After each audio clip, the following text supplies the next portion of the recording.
So good morning everyone. My name is Brenda Junior T. De La Pisa and I'm from Pismar E3 Alpha. So here's a question. How would you respond to and philosophically dispute the issue posed by the most prominent atheist of our day, Richard Dawkins, who created God? So a God a God created is not God at all, because in that way we were thinking of the wrong God, because the God mentioned in the Bible is not affected by time, space, and matter. If he's affected by time, space, or matter, then he's not God. So time, space, and matter is what we call this continuum, where all of them have to come into existence at the same instant. So because if there were time and matter but no space, then where would you put it? And if they were matter and space but no time, then when would you put it? So you cannot have them, you cannot have time, space, or matter independently. So they have come into existence simultaneously. So as the Bible said that in the beginning there's time, and God created the heaven, there's space, and earth is the matter.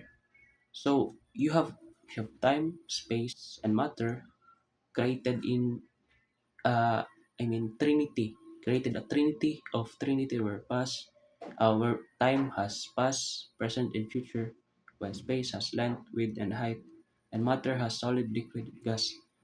It is created in an instant, and the God who created them must be or has to be outside or beyond of them.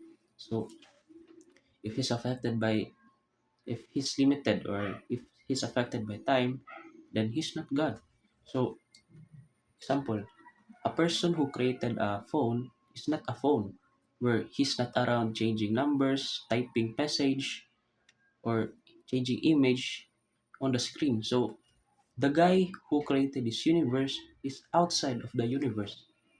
So lastly, as the question said that where did God came from, or who who created God, is assuming that you have a limited God, because the God that I believe is not limited by time, space, or matter, or even he is spaceless, immaterial, and timeless. So that's the God that I worship. So second question is, how will you demonstrate and explain the existence of an infinite intelligent mind using modern science discovery on DNA? So I have an example here. What can you see in this label? So there's an ink and letters, right? So if the ink would put it in your hand and put it in the label, will it contain message? So absolutely not, right?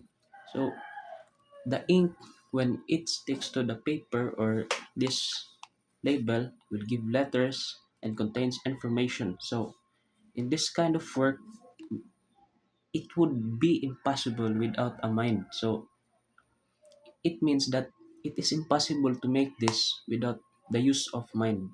So behind this, it is impossible to make this thing without using your mind. So according to scientists, that a repeated experiment by science or modern science, there is only one source of information, and that is our mind or intelligence. Everything that has made or that has information, contains letters, uses mind, and it has only one source, the mind.